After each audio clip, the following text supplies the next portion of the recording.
Бізде дағы эки маселе бар, урматтуу коллегалар. Жанагы мурда каралган маселе боюнча чечимди кабыл алуу жана Ички иштер министрлигинин номер 29 Свердлов шайлоо округу боюнча талапкер Муртазалиевге карата маалыматы жөнүндө. Анда Ички иштер министрлигинин маалыматын угуп туралы? Да, точно. Урматтуу коллегалар, по факту возможного подкупа голосов избирателей со стороны агитаторов, кандидатов в депутаты Жогорку Кеңеши Кыргызской Республики по Свердловскому избирательному округу номер 29 Муртазалиева на заседании участвует полковник милиции Макамов, отдела следственной службы Главного управления внутренних дел по городу Бишкек. Да, дайте, пожалуйста, информацию. Кроме этого, у нас присутствует начальник следственной службы УВД Свердловского района Бекбол Арлен. Пожалуйста. Сизге сөз. Уважаемая Нуржан Кармабековна и члены комиссии, представляю вашему вниманию короткую информацию относительно расследования уголовного дела 03-051-2022-00-0025, возбужденное по признакам преступления, предусмотренного статьей 196, часть 1 УК Кыргызской Республики, по факту подкупа голосов избирателей.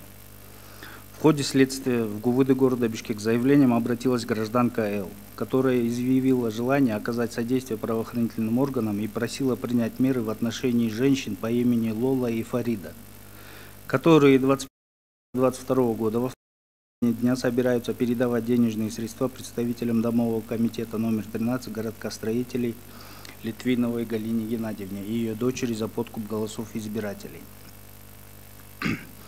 21 февраля в ходе проведенных следственных действий и реализации оперативных мероприятий возле дома номер 60 по улице Ереванская города Бишкек при производстве личного обыска у гражданки Исмаиловой Лалахан Калыковны 65 года рождения обнаружены и изъяты 4 рукописные расписки от 4 граждан, списки избирателей на 7 листах на бумаге формата А4, а также денежные средства в сумме 9443 сомов. Позже добровольно Смаилова Лалахан выдала 100 тысяч сомов.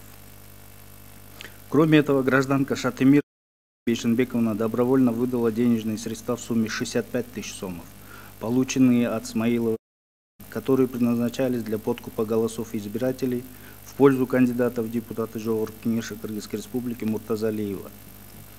Также гражданка Атамбекова Насипа Джусуповна добавила денежные средства в сумме 19 тысяч сомов, полученные от Смаиловой Лалахан, которые также предназначались для подкупа голосов избирателей в пользу кандидата в депутаты Жогорку Кеңеши Кыргызской Республики Муртазалиева. Смаилова Лалахан показала, что к ней примерно 15 февраля 2022 года обратилась малознакомая по имени Фарида, которая предложила поработать, агитируя в поддержку кандидата в депутаты по Свердловскому району города Бишкек Муртазалиева Абдурахман Хаджи Шамилевича, на что она согласилась. В ходе беседы Фарида поинтересовалась, кто еще может поработать с ними, кого она может посоветовать. Смаилова сообщила обратиться к Шатемировой Каныкей, Атамбековой Насипе и Умаровой Санабар и передала их номера телефонов. В свою очередь Талипова Фарида сообщила, что будет давать по 500 сомов агитаторам за каждого человека и по 2000 сомов избирателям за голосование в поддержку кандидата в депутаты Муртазалиева. Эти же условия были озвучены Шатемировой, Атамбековой и Умаровой. На эти условия они согласились. 21 февраля после проведения всех необходимых следственных действий подозреваемым Смаиловой Лалахан Калыковне 65 года рождения, являющаяся председателем квартального комитета номер 37, совершение преступления, предусмотренного статьей 196, часть 1 УК Кыргызской Республики, квалифицирующим признаком которого является подкуп голосов избирателей путем выплаты либо распространения денежных средств.